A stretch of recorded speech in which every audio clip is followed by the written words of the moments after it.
Hello, my name is Scott Davis. Welcome to New World Birth. This is the care and feeding of a New World Age report for the Gregorian date of November 19th, 2015, and one Akbal or night in the Mayan Zolkin calendar, with Mercury entering into Sagittarius, followed by the Sun entering into Sagittarius, the Gemini Full Moon, and Chiron turning direct. November 19th is one Akbal or night with the themes of dreams, transitions from light to dark and dark to light, starry skies, subconscious thoughts, the void where nothing exists but there is all potential, the womb of creation, sanctuary, the underworld, stillness, introspection, dawn and dusk. The glyph for night is the owl, which is a creature of both day and night. The one night Trecena is a great time to explore the dark parts of our lives, to realize that without darkness we cannot see the stars. And since we begin a new Gregorian month in this Trecena, I'd like to discuss the metaphysics of the upcoming month.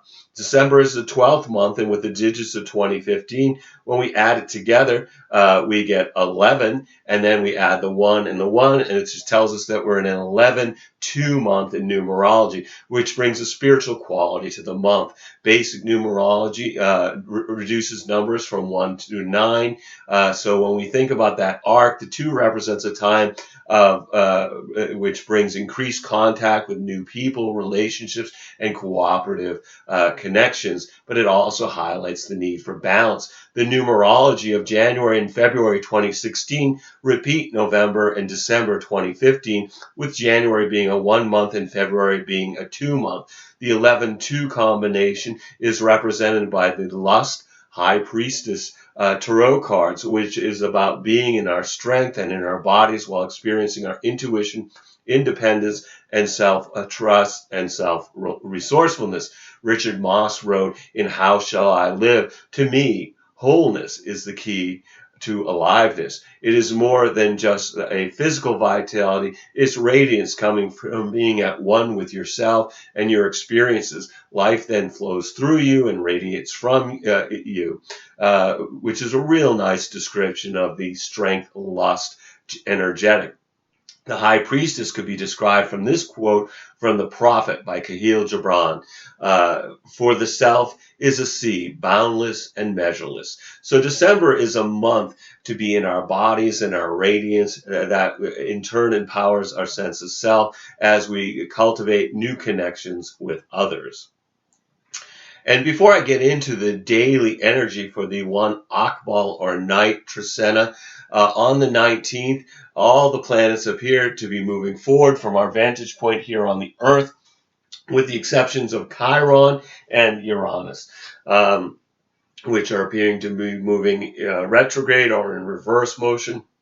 And remember, the themes of retrograde planets are review of the past, reevaluate, reminisce, and we can see these themes being played out. Chiron retrograde in Pisces is about releasing stuck emotional energy so that we can return to the natural flow of life. Retrograde Chiron has us reviewing our wounds so that they can be released by having the courage to open our hearts to any fear or pain associated with the past. When Chiron is in Pisces, people are willing to sacrifice their individual pain in hopes of finding bliss in universal consciousness. At worst, this can manifest as folks justifying their victimhood as some form of martyrdom. This should be transcendence and surrender without losing ourselves in the experience. And then Uranus in Aries is retrograde until December 25th. Uranus seeks to shake the very foundation through the unexpected rebellion of the individual. Retrograde Uranus will have people wanting to hurry the process of getting free, to push the river of revolution, whether it be personal or political. On the 27th, Chiron turns direct. Chiron is the wounded healer in Greek mythology. He was the teacher, healer, and astrologer to the gods. He was abandoned at birth because his mother objected to her son being half man and half horse, which was his first wound. And when he was teaching Hercules to use Hydra's blood as a poison, Hercules mistakenly hit Chiron in the leg with a poison arrow, and because Chiron was immortal, he didn't die, but he suffered the pain of his wounds every day of his life. Chiron eventually traded his life to have Prometheus released from imprisonment for stealing fire and giving it to the human race. The last time Chiron was in Pisces was 1961 to 1968, which was also the time that Uranus and Pluto were merged in Virgo, planting the seeds of the squares between Pluto and Uranus that we experienced over the past 4 years. At that time, when Chiron was last in Pisces, there was a growing drug culture as people were looking for a shortcut to transcendence. The retrograde aspect brings a longing for lost loves and the memory for our losses, encouraging us to return to our core wounds and bring them to the surface. So they can be healed. Another trap of Chiron and Pisces is codependent relationships, where we focus on healing others rather than ourselves. Chiron turning direct in November brings healing energy from being an internal process to experiencing it externally as well. So let's look at the daily vibrations of this Trecena. On November 19th, we've got one Akbal, or night unity experience, through contemplating the stars and the Mayan Zolkin calendar. I'm not going to be covering the daily lunar activity in these reports other than new and full moons, but that information is available on the New World Birth daily Facebook post and on the blogger New World Birth blog. On the 20th, we have Toucan, or seed, or lizard, which is about duality experienced through planting seeds and making new connections. And at this point, we have Mercury entering into Sagittarius. As you can see, we've got the Sun in Sagittarius, although at the beginning of this report period, it's still in Scorpio. It will move into Sagittarius on the 22nd, but it really would complicate trying to pull this graphic off. Changing the sun is sign. So just know for at the beginning of the Trecena, it's in Scorpio and will enter into Sag on the 22nd. But on the 20th, we have Mercury entering into Sagittarius, which ushers an optimistic, expansive view of life, a sense of faith, and of seeing the big picture. This brings on an almost 3-week period when people prize freedom of expression and find censorship less bearable. This also brings a restlessness to our thoughts as we might find ourselves dreaming about exploring different cultures and longing to travel. Education is favored under Mercury in Sagittarius, whether it's through reading, exploring new ideas, or learning about people. Followed by the Sun in the sign of the Happy Wanderer on the 22nd. They're going to work together on similar goals with a new sense of purpose. Also on the 20th, we have Venus in a square to Pluto. So from our perspective here on the Earth, this is a 90-degree angle between Venus and Pluto, which intensifies our emotional experiences and expression. It also brings a few days that are more challenging for relationships, as it can bring secrets out into the open. This could be a time of being drawn into powerful love experiences that change our consciousnesses, at least for a time. This also brings challenges to relationships that our only recourse is to surrender and accommodate the shift, which can be difficult because we crave stability in relationships. And at these times, relationships are anything but stable. Probably the best option is to hold loosely to those that we love for a few days before and after the 20th. This could also be a time when we might hear from or contemplate contacting a former lover when Venus and Pluto do their dance. November 21st is 3, Chiron, or serpent, taking action through being flexible in the Mayan Zolkin calendar. The 22nd is 4, Kimi, or transformation, which is about stability through releasing what no longer serves us. And at this point, we have the Sun entering into Sagittarius, which illuminates travel, education, expanding our horizons, and planning for upcoming festivities. This begins a month with more focus on discovering new ideas, philosophy, being in the right place at the right time, and overall quality of optimism. The 23rd is 5 Manique or deer, which is about empowerment through being of service to others. And at this point, we have Venus in opposition to Uranus. So from our perspective here on Earth, this is a 180-degree angle between Venus and Uranus, which can bring sudden, unexpected occurrences in love relationships, which may be positive. This can be unusual and stimulating, but also destabilizing, and people will be driven to have exciting activities and experiences. The routine in relationships will not be satisfying on the 23rd, and unresolved tensions in love relationships can cause a rupture in the pairing. Relationships that begin under this influence will provide a break from the mundane, but it may not be long-lasting. And since Venus rules money, this could also indicate unexpected change in financial markets. The 24th is 6 Lamont or star, which is about being in the flow through being grateful for abundant relationships. And we've got 2 alignments with Saturn. We have Mars in a sextile to Saturn. So from our perspective here on the Earth, this is a 60-degree angle between Mars and Saturn, which is great for projects that require diligence and planning. Saturn gives focus to Mars's high energy, so this is not a flamboyant like some other Martian alignments. This is a great energetic for a sustained effort on tasks that require attention to detail. This is a day of putting effort towards a goal that will be fulfilled in the future. It's practical and does not mind deferring the results for another day. This gives people discipline and self-restraint as long as the gratification for the day's labor does not go delayed indefinitely. And then also on the 24th, we have Mercury conjunct Saturn. So from our perspective here on the Earth, we have Mercury and Saturn at the same degree of Sagittarius. Mercury conjunct Saturn makes folks cautious. On the positive side, we are more precise in our thinking and detail-oriented in our communications. If you previously outlined a general plan, this allows you to fulfill the details. Critical thinking is very sharp, and we can see the flaws of any alignment, of any argument, including our own. This transit can be an obstacle to seeing the big picture. We can see the distinction of the different trees, but perhaps not the forest. At worst, this can create difficulty in communication because we may be afraid to reveal something. So we may say nothing due to the negative thinking that often accompanies this transit. But this is the time to speak up, because what is not expressed at this time can actually injure someone.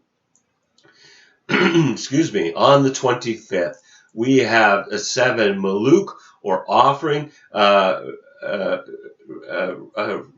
which is about reflection through appreciating all creation in the Mayan Tzolk'in calendar. And we have the Gemini full moon opposed by the Sun and Saturn, which underscores the themes of learning, and challenged by Neptune, where daydreams and fantasies feel more important than reality. The Sun in Sagittarius is seeking an education and travel to learn the truth that gives life meaning. The Gemini moon is curious and seeks to gather information that may be of value in the future. So you may want to seek answers to important questions in your life under this influence. Full moons are a time of tension, as the Sun in Sagittarius is about balancing freedom to explore through experience with having the perspective to gather information for intellectual pursuits represented by the moon in Gemini.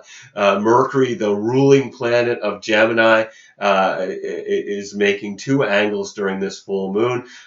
Also included in this full moon is the first Saturn Square Neptune, which brings confusion as structure and discipline is challenged by impulse, illusion, and illumination without the clarity to know which is which. The mind Gemini is seeking to learn and gain wisdom from the Saturn-Neptune interaction.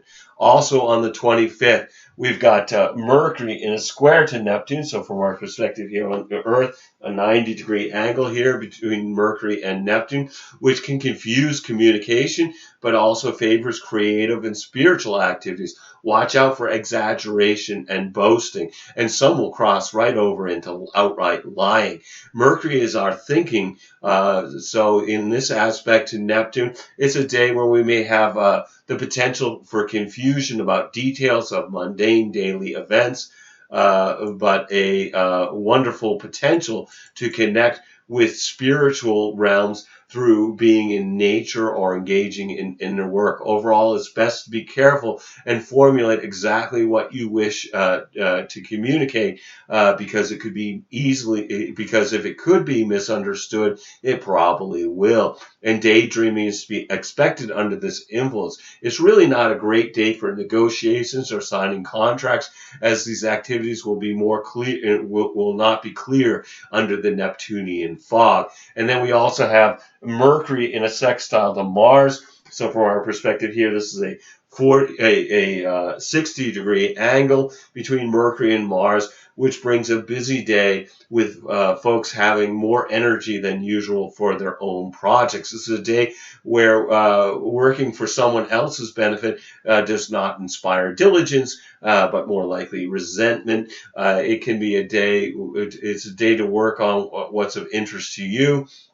It also it will seem that that will be a good use of the energy, since others are feeling the same way. Plan on working independently from others. There is an energy for convincing others of our point of view, but they also have the energy to convince you of their point of view. So it might be a day to avoid people and conversations that could lead to arguments, because this actually has a competitive edge to it.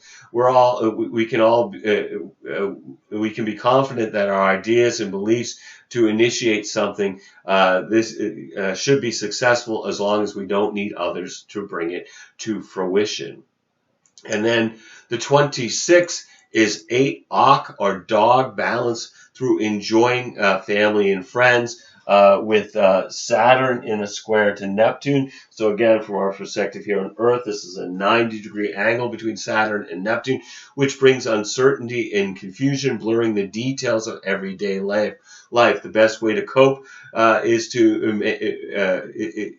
make life as simple as possible. Folks will be questioning all aspects of their lives, their ambitions and goals, and whether they are attainable, or even whether they're worthy of those pursuits. Neptune has them questioning whether the universe is against them achieving their ideals. This can be a time of insecurity, pessimism, disappointment, and discouragement. The world will believe that we believe is grounded in reality is changing as structures dissolve, rules vanish, and people question what they thought they could depend on, as what seems solid is washed away. Neptune can bring disillusion and the desire to disconnect through substances to avoid the Saturnian hardship.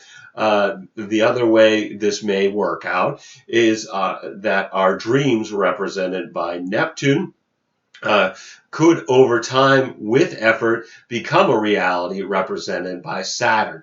The Neptune-Saturn squares blur limits, boundaries, structures, laws, security, responsibility, oppression, and government. So just remember, this is temporary, and try not to let the negative thinking undermine your hopes and dreams. This will eventually lead to a very constructive period based on upon new understanding that comes through this process.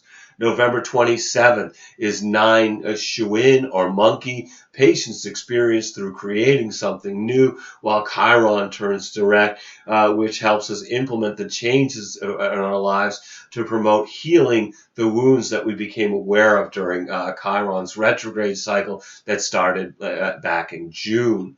The 28th is 10 Ebb or road, manifestation through serving your community in the Mayan Soul King calendar.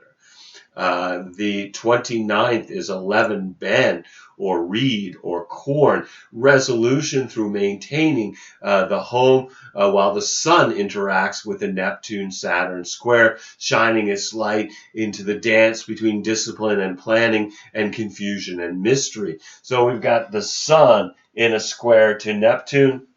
Again, 90-degree angle between them, which brings a low energy day, which seems to take more energy to complete normal daily tasks. If possible, it would be a day to have a lighter schedule and more time to rest.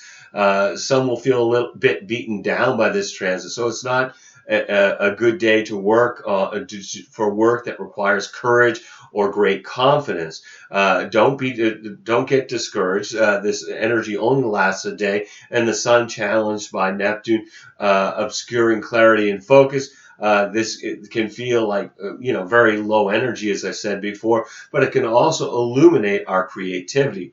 Also on the 29th, the sun conjuncts Saturn. So if they're at the same degree of Sagittarius, I believe that's 7 degrees Sag. Which brings attention to our responsibility to do tasks that we feel where we feel an obligation to others. What is accomplished today will have lasting significance. So this again illuminates boundaries and discipline in our lives. This can bring new responsibility. Usually, again, also brings low energy. So concentrate on what needs to be accomplished and wait for another day what can wait for another day. The 30th is a 12 Ish, or Jaguar, which is about understanding through enjoying nature in the Mayan Zolkin calendar. December 1st is 13 Men, or Eagle, movement to the next stage through seeing from a higher perspective. And at this point we have Mercury in a trine to Uranus. So from our perspective here on Earth, Mercury is forming a 120-degree angle to Uranus, continuing Mercury's dance through the sign of Sagittarius. Uranus is the higher octave planet to Mercury. Mercury is about our personal thinking and communicating, while Uranus is about transpersonal communing and with something larger than ourselves. This is a very stimulating transit that raises conscious awareness and brings more of a love for life, a desire to seize the day. Carpe diem. New ideas come quickly with solutions for a problem that have been perplexing, and somehow then become available under this influence after being unavailable for the days leading up to this time period. This energy is looking for a break from the routine to go out and do something out of the ordinary. It also favors studying new topics, particularly astrology, science, math, technology, and the occult. You can expect some electric conversations under this influence. So no matter what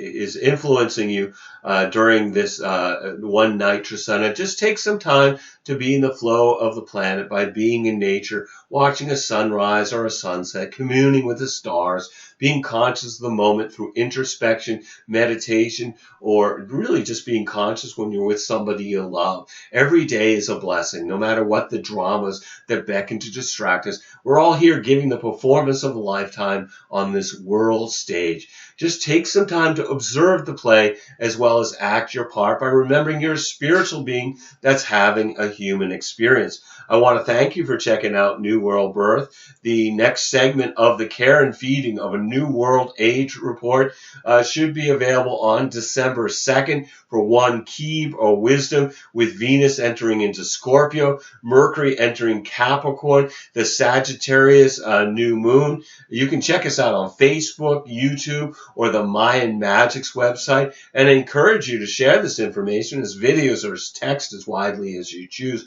As always, I invite you to contact me at newworldbirth@yahoo.com if you got any questions, or you wish to schedule a reading. And I am providing readings and wish to make this service available to the greatest amount of folks. So I've created 3 options with 3 levels of compensation. So if you've been thinking about getting a reading, please contact me, as I would love to provide you a reading during these uncertain times. You'll need to be able to either call me in Maine, in the USA, or we can connect with Skype to receive your reading. We're also accepting donations to keep these reports freely available. And again, contacting me at newworldbirth@yahoo.com. I would give you instructions on how to make a donation or get a reading. The readings I offer are pretty epic. They usually go 2, 3, sometimes 4 hours. The